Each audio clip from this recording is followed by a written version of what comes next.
अस्सलामुअलैकुम। आज की कहानी किसी फिल्म का सीन नहीं बल्कि एक हकीकी वाक़या है। ये कहानी है ज़ुबैदा नाम की एक पाकिस्तानी लड़की की जो अपने बेहतर मुस्तकबिल के लिए परदेस गई, लेकिन उसे क्या पता था कि उसका अंजाम इतना दर्दनाक होगा। आज मैं आपको वो सब बताने वाली हूँ जो मैंने अपनी आँखों से देखा। एक ऐसा मंजर जो आज तक मेरी रूह को हिला देता है। मेरी सहेली जैतून के किसी रिश्तेदार की शादी थी। मैं विदेशी अंदाज की शादी देखने के शौक में उसके साथ चली गई। लंबी ड्राइव के बाद हम दुल्हन के घर पहुंचे, जहां उसकी रिश्तेदार औरतों ने हमारा गर्मजोशी से स्वागत किया। घर की दीवारों पर गेंदे के फूलों के हार सजे हुए थे और नारियल को अलग अलग रंगों में रंगकर इस कदर खूबसूरत फूल और पत्तियां तराशी गई थीं कि नज़रें हटाए न हटें। ये एक इंडोनेशियाई लड़की की शादी थी जो अब अमेरिका में रह रही थी। अभी मैंने नारियल के दूध से बने शरबत के कुछ घूंट ही लिए थे, जिसमें मूंगफली के टुकड़े बादाम की तरह शामिल थे, कि दुल्हन का भाई घबराया हुआ आया और इंडोनेशियाई भाषा में जैतून से कुछ कहा। हमें पता चला कि एक पाकिस्तानी लड़की को उसके बॉयफ्रेंड ने कत्ल कर दिया है। उसे गुस्ल देने के लिए मुस्लिम औरतों की ज़रूरत है। मैं और जैतून उसकी गाड़ी में एक चर्च पहुंचे जहां लाश रखी गई थी। दरवाजे के बाहर लगभग 50-55 साल का एक पाकिस्तानी आदमी खड़ा था, जिसका चेहरा सपाट, पलकें झुकी हुई और शरीर भारी था। उसके साथ एक गोरी औरत खड़ी थी जो जाहिर तौर पर परेशान लग रही थी, मगर उसके चेहरे की सख्ती से लगता था कि वो बेहद बेरहम किस्म की औरत है। उस पाकिस्तानी आदमी का नाम मुस्तीन था।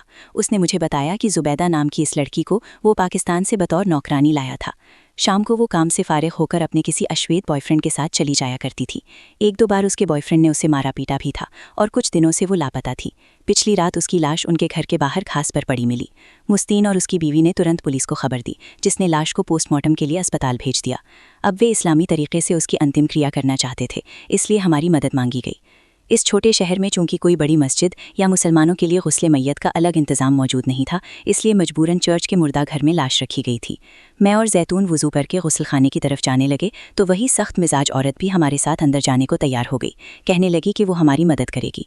मैंने साफ इनकार कर दिया और उसे बताया कि किसी मुस्लिम औरत को कोई गैर मुस्लिम नहीं नहला सकता, मगर वो जिद पर अड़ी रही और बदतमीजी करने लगी। तभी मुझे गुस्सा आ गया और मैंने कहा, इस लाश को ठंडे कमरे में रखवा दो, मैं इस औरत के खिलाफ मुकदमा दर्ज कराऊंगी।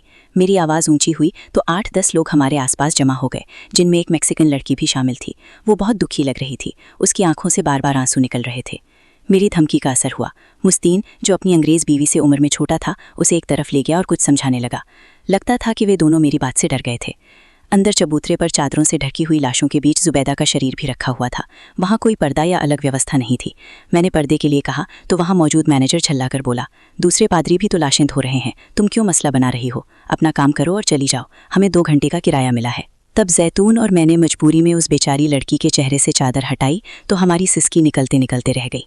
वो करीब 20-22 साल की सांवली खूबसूरत लड़की थी, जिसके शरीर पर जगह जगह गहरे नीले निशान और खरूचें थीं। गुस्ल देते हुए हमें एहसास हुआ कि उसके नाजुक हिस्सों पर किसी भारी चीज़ से वार किया गया था। उसके घुटने की हड्डी भी टूट चुकी थी। साबुन मिला सफ़ेद पानी जब उसके शरीर से बहता तो उसका रंग गहरा गुलाबी हो जाता। उसकी हालत देखकर हम रोते रोते कलिमा पढ़ने लगे। जब जैतून ने कफन डालने के लिए उसका सिर धीरे से उठाया तो ऐसा लगा जैसे कोई गेंद लुढ़क गई हो। तब हमें पता चला कि उसकी रीढ़ की हड्डी का ऊपरी हिस्सा भी टूट चुका था। बहुत दुख और सदमे के साथ हमने अपनी हमवतन मजलूम लड़की को आखिरी सफ़र के लिए तैयार किया और भारी दिल के साथ बाहर आ गए। जैसे ही हम बाहर निकले, वही मैक्सिकन लड़की जो लगातार रो रही थी मेरे पास आई और टूटी फूटी अंग्रेज़ी में ज़ुबैदा का चेहरा देखने की इजाज़त मांगी। चूंकि मेरा उस बेचारे पर कोई अधिकार नहीं था, इसलिए मैंने उसे उसके मालिक की तरफ इशारा किया और जैतून के साथ वापस उसी घर आ गई जहां शादी की खुशी जारी थी। हम एक मुस्लिम लड़की को आखिरी गुस्ल देने के लिए ये खुशी छोड़ कर आए थे, मगर उस खुशहाल माहौल में भी ज़ुबैदा का चेहरा बार बार आंखों के सामने आता रहा। 3 महीने बाद एक दिन मैं दुकान से सामान लेने गई तो वही मैक्सिकन लड़की मुझे फिर दिखी। वो दौड़ती हुई मेरे पास आई, वही लड़की जो चर्च में मिली थी। उसने जिद की कि मैं उसकी बहन के घर उससे मिलने आऊं या उसे अपने घर बुलाऊं। वो कुछ दिनों के लिए शहर आई हुई थी। उसकी जिद के आगे मजबूर होकर मैं मार्था की बहन के घर उससे मिलने चली गई। मार्था ने बताया कि जिस ज़ुबैदा की मैयत को हमने चर्च में धोया था, मार्था उसी के बराबर वाले घर में नौकरानी थी। जुबैदा दरअसल नौकरानी नहीं थी, बल्कि उसे उसके मालिक ब्याह कर लाया था, जिसका नाम मतीन था। मतीन एक उम्रदराज अंग्रेज़ औरत का पति था। वो बूढ़ी मेम खुद काम नहीं कर सकती थी, इसीलिए उसने अपने पति को मशवरा दिया कि वो अपने वतन जाकर कोई खादिमा ले आए जो घर के सारे काम संभाल सके। मतीन पाकिस्तान गया तो एक अहम शख्सियत के तौर पर उसका इस्तकबाल हुआ और एक गरीब लड़की जो जुबैदा थी उससे निकाह कर दिया गया। लड़की के भाई बहुत खुश थे कि जब जुबैदा को अमरीकी नागरिकता मिल जाएगी तो वो उन्हें भी अमरीका बुला सकेगी। ये लड़की जवान थी और जवानी के अपने ख्वाब होते हैं। जुबैदा खुद भी अमरीका जाने के तसव्वुर में खो गई थी। निकाह के बाद मतीन साहब दोबारा अमरीका आए। जिस लड़की ने कभी हवाई जहाज़ को अंदर से ना देखा था, वो अब अमरीका जा रही थी। जब वो शौहर के साथ न्यूयॉर्क के हवाई अड्डे पर उतरी तो चमकती हुई बेशुमार सितारों की बारातें उसकी आंखों को चकाचौंध करने लगीं। जब वो शौहर के घर के सजे हुए ड्राइंग रूम के सोफे पर धम से बैठी तो उसे लंबे सफ़र के बाद बहुत आराम महसूस हुआ, लेकिन अभी उसने पूरी तरह से सुकून का सांस भी ना लिया था कि उम्रदराज गोरी मेम अंदर से नमूदार हुई और अपना तारुफ कराने के बाद बोली, मैं मतीन की मिसेज हूँ, इस घर की मालकिन। तुम थकी हुई हो, ऐसा करो कि अपना सामान उठाकर मेरे पीछे चली आओ, मैं तुम्हें तुम्हारे कमरे में पहुँचा देती हूँ। उसने जुबैदा को घर के आखिरी कोने में एक अलग थलग कमरे में पहुँचा दिया और हुक्म दिया कि अपना सामान निकालकर सलीके से अलमारी में रख दो, अब तुम यहीं रहोगी। ये कमरा हमारे नौकरों के लिए मुख्तस है। जुबैदा ने बेबसी से मतीन की तरफ देखा, जो उसे बीवी बनाकर लाया था। वो आंखें नहीं मिला रहा था, ऐसा बेजान बेजुबान बुत बना खड़ा था कि जुबैदा को उसकी बेबसी का एहसास करके रोना आ गया। इसी शाम मतीन की मिसेज ने उसे काम की एक लंबी फहरिस्त थमा दी। जुबैदा के दिल में झिलमिलाते ख्वाबों के सितारे मांद पड़ गए। उसे अंदाज़ा हो गया कि उसके साथ बहुत बड़ा धोखा हुआ है। निकाह तो बस खानापुरी थी, असल में उन्हें खादिमा की ज़रूरत थी। वो एक साबिर और शाकिर लड़की थी। अपने गरीब वालदैन का ख्याल करके उसने हालात से समझौता कर लिया और नौकरानी बनकर वहाँ दिन गुजारने लगी। ये उन दिनों की बात है जब पाकिस्तान में हर घर में फ़ोन नहीं होता था। वो भी एक गरीब घर से थी, इसीलिए राब्ते के लिए आम पाकिस्तानियों की तरह ख़तो किताबत का सहारा लेती। वो उर्दू में ख़त लिखकर मतीन को दे देती, जो उन्हें पढ़ने के बाद पोस्ट कर देता था। वो यहाँ के हालात अपने घर लिख सकती थी, मगर नहीं लिखती थी, क्योंकि अगर वो सब कुछ लिख देती तो यकीनन मतीन वो खतूत कभी पोस्ट न करता। जुबैदा सुबह से शाम तक घर का काम करती। घर में लगे कैमरे उसकी हर हरकत रिकॉर्ड करते थे। हफ्ते में एक दिन घास काटने के बहाने उसे बाहर निकलने का मौका मिलता और उस वक्त वो बराबर वाले घर की नौकरानी यानी मार्था से बात कर लिया करती थी। गोरी मेम, जो उसकी सोतन थी मगर मालकिन बनी हुई थी, उस पर कड़ी नज़र रखती थी। उसने जुबैदा को समझा दिया था कि वो मतीन के साथ ज़्यादा खुलकर बात नहीं कर सकती। अगर ऐसा किया तो उसे वापस पाकिस्तान भिजवा दिया जाएगा। तभी जुबैदा सहमी सहमी रहती थी, क्योंकि ईवा मेम बहुत कम घर से बाहर जाती थी। वो ज़्यादातर घर में आराम करना पसंद करती थी और बाग में चहलकदमी करती थी, लेकिन वो बाग भी उसी के घर का था।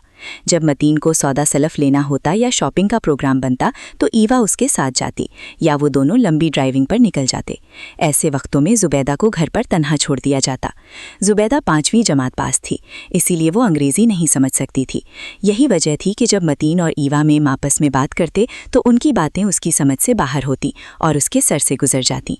घर में उसे इसलिए भी तन्हाई महसूस होती थी कि उसके साथ बात करने वाला कोई ना था। उसे इस मुल्क के क़वानीन का कोई इल्म ना था और उसे फ़ोन उठाने की भी मुमानियत थी। अगर कभी फ़ोन उठा भी लेती तो क्या जवाब देती? सामने वाला हमेशा अंग्रेज़ी में बात करता, जो उसके लिए अजनबी ज़ुबान थी। एक दिन शाम के वक्त ईवा मेम अपनी सहेली की सालगिरह में गई। आज मतीन घर में अकेला था। उसने जुबैदा को तन्हा पाया तो उसके पास आकर बातें करने लगा। जुबैदा भी उसके साथ बातों में महब हो गई। आखिर वो उसकी बीवी के तौर पर ही तो आई थी। 2 दिन बाद जब ईवा ने कैमरों की रिकॉर्डिंग चेक की तो गुस्से के मारे उसका बुरा हाल हो गया। उसने मतीन को खूब बुरा भला कहा और जुबैदा को बुरी तरह मारा पीटा। ईवा के गुस्से को देखकर मतीन इतना डर गया कि अपने कमरे में जाकर दरवाज़ा बंद कर लिया। जुबैदा अपने कमरे में थी। मतीन ईवा के गुस्से से खौफजदा था, क्योंकि वो उसे पुलिस के हवाले करके जेल भी भिजवा सकती थी। अब मतीन सुबह सवेरे नाश्ता किए बगैर दफ्तर चला जाता और शाम को आकर खुद ही किचन से खाना निकालता, गर्म करता और खाकर खामोशी से अपने कमरे में चला जाता। इस तरह 3 दिन तक उसने जुबैदा को ना देखा और ना ही मार्था से पूछा कि वो कहाँ है। इतवार का दिन था। ईवा मेम बाग में चहलकदमी के लिए निकली तो मार्था ने उससे पूछा, आपकी मुलाजिमा जुबैदा नज़र नहीं आ रही, वो कहाँ है? ईवा गुस्से से बोली, अगर तुमने जुबैदा के बारे में मज़ीद कुछ पूछा तो मैं तुम्हें अमरीका से निकलवा दूंगी या जेल भिजवा दूंगी, क्योंकि मैं जानती हूँ कि तुम यहाँ गैर कानूनी तौर पर रह रही हो। मार्था डर गई, मगर एक रात जब उसने पुलिस की गाड़ी मतीन के घर के बाहर देखी तो फ़ौरन बाहर निकल आई। घास पर जुबैदा बुरी हालत में पड़ी थी। ईवा ने पुलिस को बयान दिया कि उसने 4 दिन पहले अपनी खादिमा के लापता होने की रिपोर्ट दर्ज कराई थी, और अब जब वो बाग में चहलकदमी के लिए निकली तो जुबैदा घास पर बेहोश पड़ी मिली। उसने कहा, मुझे मालूम नहीं, शायद उसके किसी बॉयफ्रेंड ने उसे जद्दोकोब करके यहाँ फेंक दिया है या कुछ और वाकया हुआ है। पुलिस ने जुबैदा को एम्बुलेंस के जरिए अस्पताल पहुंचाया, मगर वो बेचारी रास्ते ही में दम तोड़ गई। वो बयान देने के काबिल न थी। गरीब घर की रूखी सूखी खाकर पलने वाली ये लड़की दिन रात मेहनत करते करते पहले ही निढाल हो चुकी थी, और ऊपर से ईवा ने उसे किसी से सख्त मार भी खिलवाई थी।